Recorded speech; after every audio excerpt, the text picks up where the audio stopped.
All right, good evening, Girl Scout volunteers. Thank you for joining us for tonight's Cookie Bites webinar.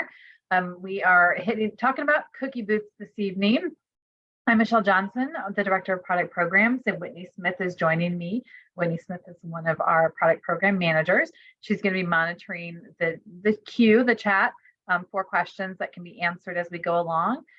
As we are recording this, we're going to ask that you stay on mute and type your questions in chat. And then once the recording is done at the end, we'll go ahead and stop that. And you can, if we can get to questions verbally, we'll do that. Otherwise, we'll continue just answering questions in the chat at that time. All right, so just to review, we've made it through two Cookie Bites webinars so far. So we're not even halfway through there, but if you, this is your first time joining us for one of these, we do hold these on Tuesday evenings with the exception of February 2nd, which is a Thursday because of initial order due dates that week. They are on topics that we get the most questions about in terms of process and how to do certain things and help you get ready for the upcoming tasks required for your job as a cookie manager. We do record these and post them under in the Cookie Manager Rally Hood, which I'll talk about a little bit later. So we're at the phase of being during the cookie program. Our last webinars, we're talking about preparation. So now we're in it. These are the things that you need to be thinking about as you are going through cookie season. So we've got cookie reservations coming up for your booth. That is beginning this week. Initial order deadline is right around the corner. Then cookie pickups, mid-February, cookie booths beginning as well. And then definitely if you've not penciled that date in on your calendar for March 10th, it's the first ACH withdrawal. We'll talk more about those in the financial webinar, the money management one in February 2nd. So this is the time where you are going to be entering packages for cookies sold in person for your Girl Scout for initial order, keeping track of those orders. During the program is payments. You don't have any payments right now, so you don't really have to keep track of that. Most of them are digital. Provide support to your Girl Scouts with digital cookie platform and provide ways for your troop and the Girl Scouts to reach their goals, which does include cookie booths. Just a reminder of the different phases. We have a lot of new volunteers that are helping with cookies this year. So, and this is essentially in your guide, but we are in what we call the initial order phase of the program, which includes in-person sales. So those pre-orders for customers in person on that order card, and digital cookie, girl delivery, and donation orders. We call the second piece of that, once initial orders have passed and that deadline has passed, the goal getter phase. That typically runs right after the initial order deadline, all the way through the end of the program. And Girl Scouts can continue to take customer orders because cookies are available through that goal getter flyer and digital cookie. And just note that girl delivery is available as a digital cookie option through March 12th. And then we've got the shipping option opens February 27th. And then at the same time as goal getters happening, cookie booths are actually happening as well. So February 17th through March 19th. Council scheduled booths right now are February 17th through March 12th. But if you have a troop scheduled booth that you want to do on that final cookie weekend, you are absolutely welcome to do that. And you won't have any problems getting that approved through us as long as it meets our troop booth guidelines. All right, so let's jump into cookie booths. We have cookie booths, if you've never done them before and you've never worked one or seen one, I mean, these are really a very customer-facing, community noticed activity of the Girl Scout cookie program. It's when many people who don't know a Girl Scout are able to buy cookies because they're outside their grocery stores or something like that. But not all booths are outside of grocery stores. They are different kinds of booths these days, including virtual booths, which you can set up a quote unquote virtual booth in digital cookie and use that to market to customers for your troop. There's drive-through booths, which troops have been doing more of in the last few years, and lemonade stand or pop-up booths, which are more neighborhood-based type of booths that would be like on the corner in your subdivision or something like that. All different types of cookie booths and ways that Girl Scouts and their troops can meet their goals during that February, March time of the season.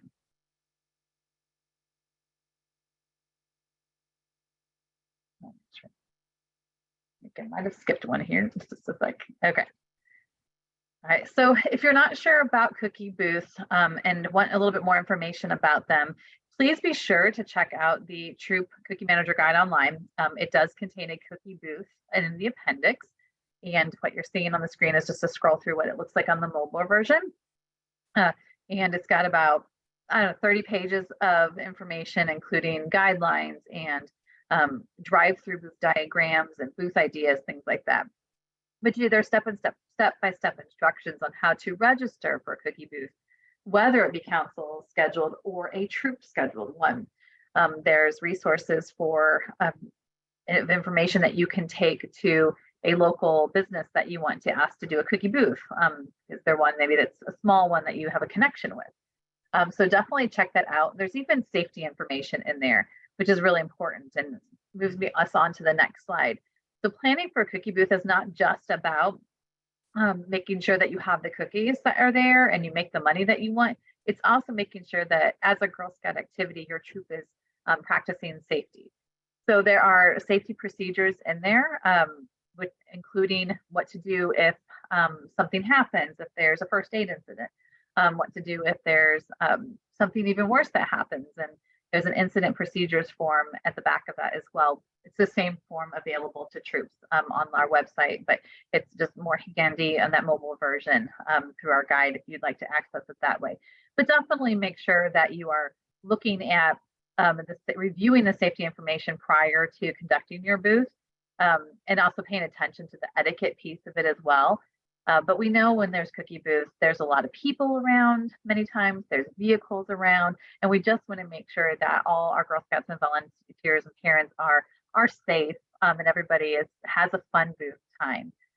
So definitely check those out. Go over some of them with your Girl Scouts as well, some basic safety information, so that should something happen, they might feel a little bit more prepared to deal with that. Conduct of, when you're talking about Girl Scout etiquette and stuff, conduct of Girl Scouts and adults, they need to be in accordance with Girl Scout promising and law.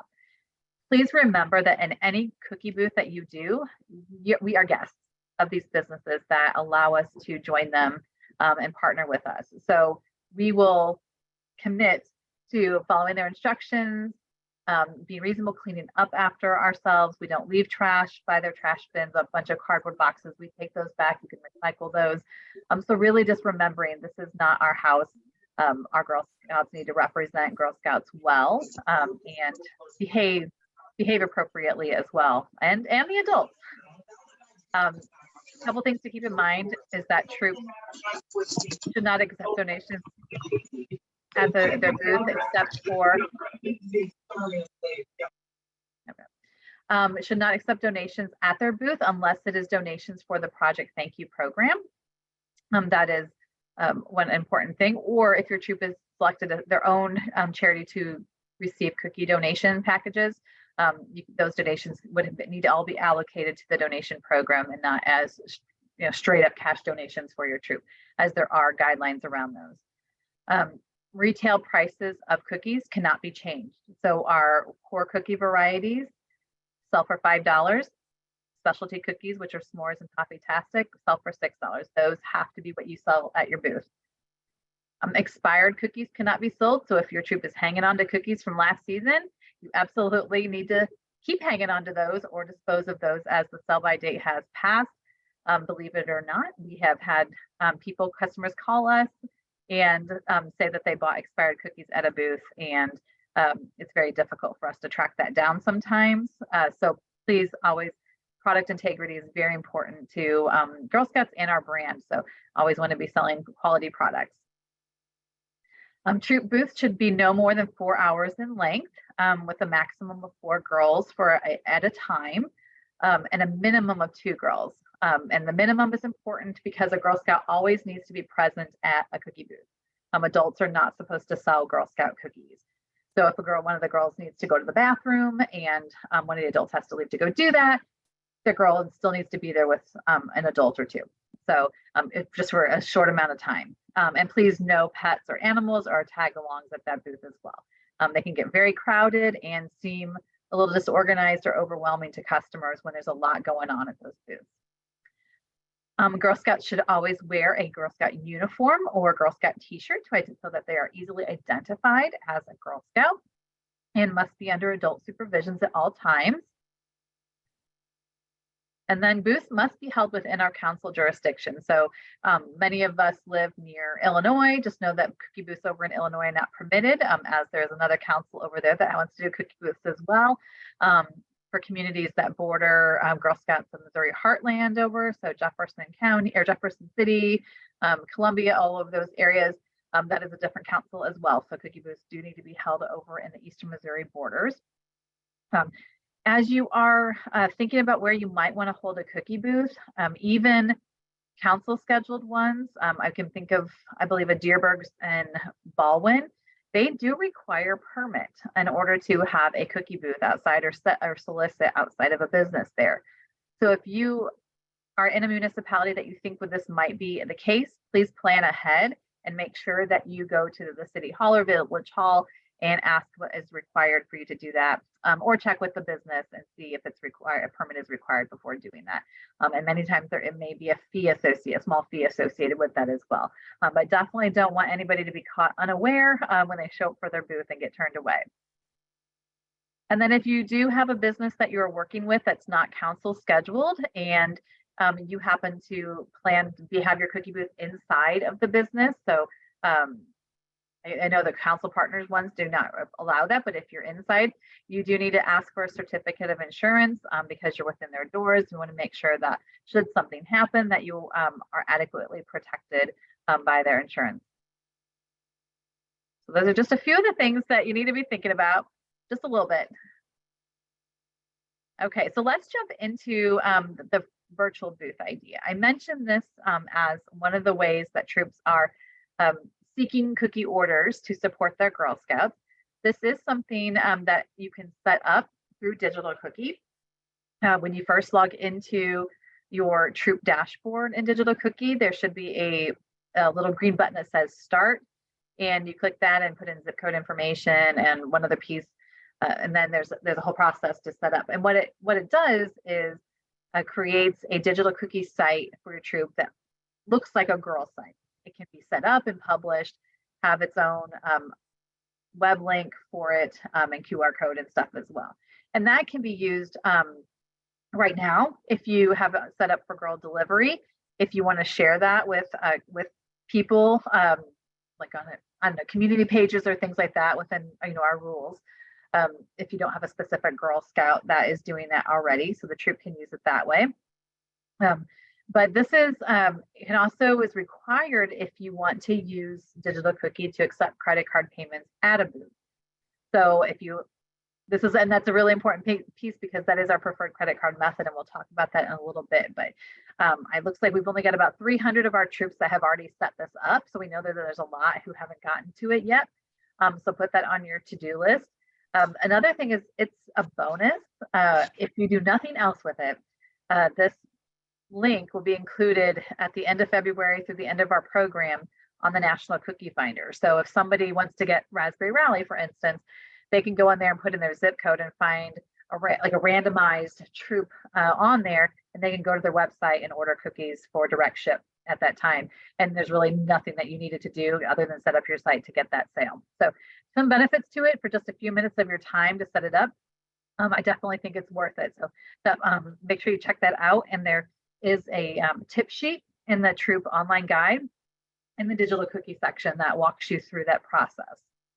And just in case you do that and you're worried that it shows junior level on your virtual booth site, all virtual booths default to the junior level, and we can't change that. So don't be alarmed if your troop is not a junior level. Doesn't bother anything for that troop link.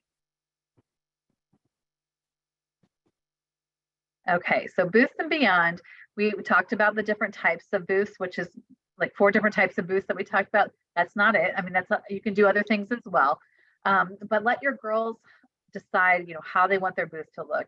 Be creative about what that marketing looks like, and and how they set it up and involve families in the setup of that booth. There are different types, low contact, no contact type of setups that can be done depending on the comfort level of the troop. I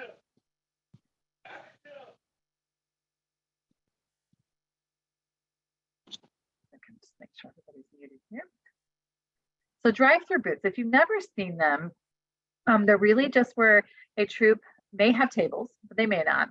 They set up and promote it with signs near a roadway, near where there's traffic.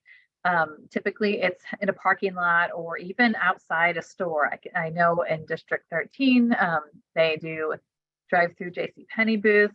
They started that a couple of years ago. And so they do a neighborhood setup there. But you really want to pick a safe area of a parking lot with plenty of room for cars that doesn't get in the way of things. So you definitely don't want to do it where cars are stopping and getting in the way of people coming into park at the business. So out of the way, drop people out, but use cones to signal where cars would need to go. Have adults that are there to help with things. This is definitely, if you have younger Girl Scouts, not something where you'd want them to be getting in the way of cars. So you want to make sure you have enough adults to help with that. If you are doing it in a parking lot, a lot of times retail establishments don't own their parking lots. They have landlords for that. So you might have to seek permission from their management company or landlord in order to host a drive-through booth on that spot. So just make sure you're getting the necessary permissions no matter where your cookie booth is. And then for drive-through booths, because of the number of people that are required to do those, we do allow up to 6 girls to be there at a time in order to cover all the jobs that need to happen. And up to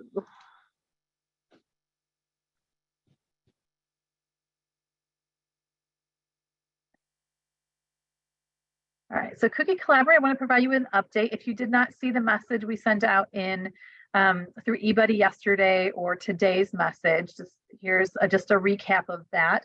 The booth partners that are currently in eBuddy for review prior to Friday include Walgreens, Upper Limits, Select Field Foods, Lowe's, Caldi's, Deerberg's, GNC's, PetSense, and Select Sam's Clubs. We still have Schnucks and Walmart final approvals pending. We know that we have preliminary approval from Schnucks for the 2nd and 4th booth weekends. So they're opposite Deerberg's weekends, but they had to postpone some meetings on their end, which delayed us getting the final approval. So we do not know when that will happen yet. We're hopeful it will come before Friday, but not putting all our eggs in that basket. So what this might require us to do, as we had to do a couple of years ago, is to do another round of booth reservations that would be open at a specific time, because those are highly desired slots. And so we're not just going to throw them in eBuddy without telling anybody. There'll be a certain time set up that troops can get in there and get in to look at those booths and sign up for those. So we will share information through our eBuddy messaging system about that. So if you're not in the practice of reading those weekly messages from eBuddy, please make sure that you are and you're getting those, because we do rely on those to communicate a lot of good information during the cookie season. Okay, so those cookie booth reservations, we have these. It is a process that most councils do. We schedule ours at the council level, and we want this to be an equitable process for all troops. So we do add them to eBuddy, and they open at a specific time, so all troops have equal access to reserving that booth. There's something called a chain rule. So on round 3, if you notice, that is where we don't put a cap on the number of booths that a troop can sign up for at that point, but we do put a limit on the chain. So that is to prevent a troop from snapping up like all the Walmart booths or something. It means a troop can only schedule up to 3 Walmarts or up to 3 Deerbergs or something like that. This does have an expiration date, so we don't keep this in there all season, but it's really up until closer to booth time. That chain rule will expire on February 10th, after which time it's a kind of free game. You sign up for what your troop can handle in the eBuddy. Please be mindful of how many booths your troop can handle. consider, do you have the parental support to staff a booth? Do you have enough girls to staff a booth to have at least 2 there at a given time? And are you being a sister to all troops by reserving too many booths? We have troops with big goals, and they really have a big plan, and they can handle a lot of booths. We've had in the past troops or volunteers that go in and reserve a lot of booths without knowing if they can handle them. And that takes away the opportunities for everyone else. So just make sure that you do have a plan, and you are thoughtful about the booths that you are signing up for in the eBuddy system. And if you aren't able to do one that you sign up for, please make sure to cancel it in there as well. Okay, so jumping into reserving how to schedule a booth in eBuddy. It's pretty simple. You can go. I'm gonna right here, so I'll kind of show you what that looks like on the troop side. But you'll have to go in through eBuddy, and you'll click on your booth sales tab.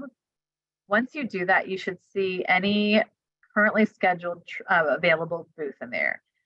There's even a little checkbox at the top that says hide unavailable, so that it narrows down the ones that you can see. You'll see them by community on there right now. So if you're looking for a specific city or area, you can click on that area, see which booth partners are listed. You click on that booth partner to see the drop down of which times and locations are currently available on there. So they'll be green as available at this time. If you see a spot that you go there and you click on Walgreens, for instance, in Arnold, and all the slots are taken by the time you get to that. You can actually go on a wait list for that booth to become available, let you know when it becomes available. So if a troop does cancel a booth, it goes back in there. All the troops on the wait list will receive a message about the booth being available, and it's first come, first serve at that point. The wait list is not in any set order. So it's free game for those that are on the wait list or anybody else that happens to get in there at that time.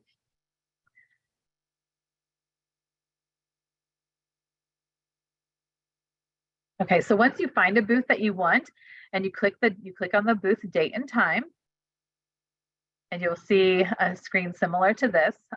You click, there'll be a space to the right of the time you prefer. And then you make sure, so it'll say, I signed up for this booth. This is my troop number. I click submit in order to secure that booth for my troop. If the spot is already taken and you want to be notified if it becomes available, so being on that wait list, just toggle over that little thing right there in the middle. This is email me if the slot opens up. That gets you on that list there. So you'll know you should know you're successful in your reservation by getting a green success pop-up message. And then just click OK over on that window to complete your reservation there. And then once it gets closer, you should see your troop booth or your booth, whatever it is, whether it's troop or council, scheduled on your dashboard in eBuddy on the right side by your calendar. And you should also, on your calendar, you can release a booth right from there instead of going into the booth sales tab if you need to get rid of that booth. All right, so we've been talking about council scheduled ones. Those are the majority of the booths that troops do every year. It's a little bit more convenient because we schedule them at the council level. That also means that troops cannot go directly to those businesses to get on the schedule. They have to go through eBuddy to secure those reservations.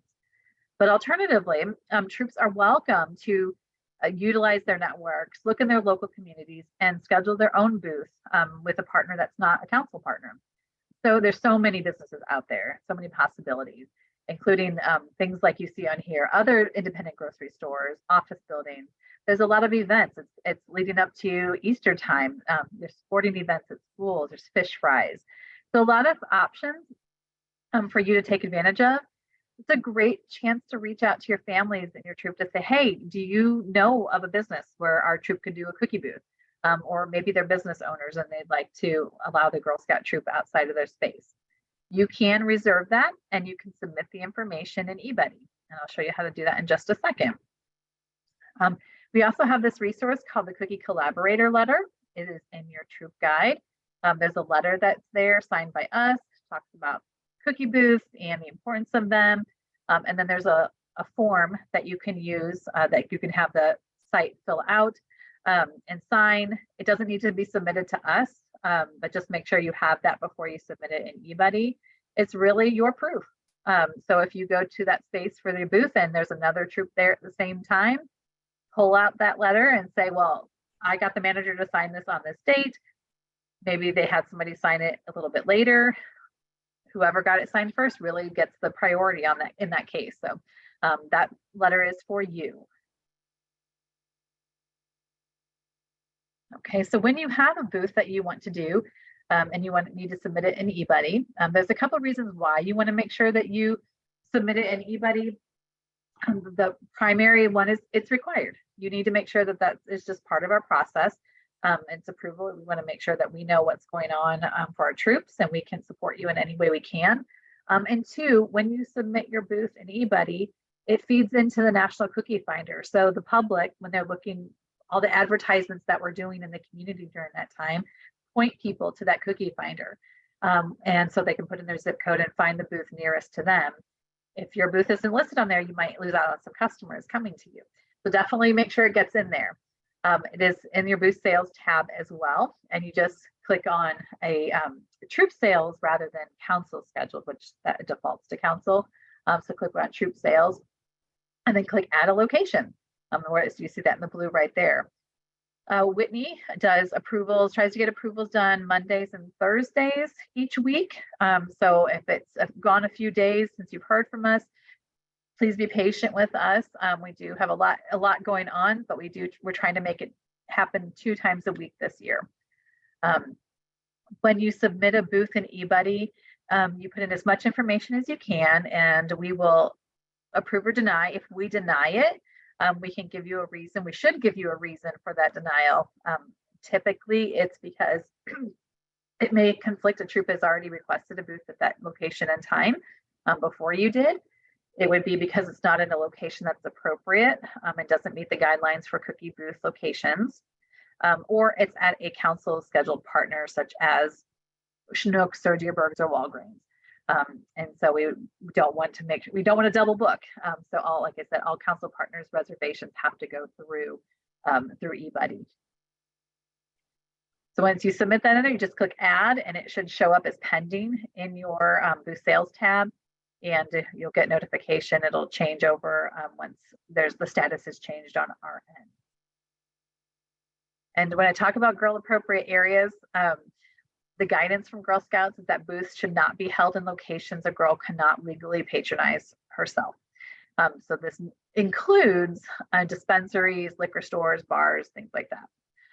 So please make sure that you are not seeking those locations. They do put our branding at jeopardy and don't necessarily shed a good light on Girl Scouts. So please, we ask that you comply with that guideline. Okay, so credit card payments. I mentioned digital cookie and the Troop virtual booth that you need to set up to take credit cards at booths. It's a nice bonus because if you are at a booth and you've got a few parents with you that are helping and they all have the digital cookie app, they can select the Troop site when they log in. It'll say, who do you want? And you can click Troop 324 site and it'll take you to that, so you can process credit card payments. Like multiple people could be doing credit card payments at a booth at a time using that platform, and it doesn't have to go through Girl Scouts name at all. So it is really nice to be able to do it that way. And it is, again, available only to troops that set up that digital cookie virtual booth link. When you process it, you would select, like, I've got cookies now, I'm going to give it to the customer. So it's purely a credit card transaction. It is not changing inventory at all for your troop. It is just a payment. And it takes, you can enter in card details manually, or you can use the OCR reader. So it scans the card. You can lay it on the table and scan the card information. It does not store the information. It just scans it to get the number and everything, processes it, and it's gone out of your hands. Council does cover the fees for all the digital cookie credit card payments that come through. And it is Other than this and Clover Go, those are the only ways that troops should be accepting credit card payments at a cookie booth. Those are the approved ones, and and only for the cookie program. Clover Go is a merchant used, primarily other merchant used credit card platform, and we started a couple of years ago. It is not the preferred method anymore, only because we do not have the access to the back end and visibility on administration side as we do with digital cookies. So troops that want to use Clover Go, there's a separate app, there's a separate onboarding process, and it doesn't connect to eBuddy in any way. So it is just processes payments, money goes directly to the troop bank account, and then you have to credit those payments appropriately in eBuddy. There is a specific onboarding process for that you can access through GS Learn.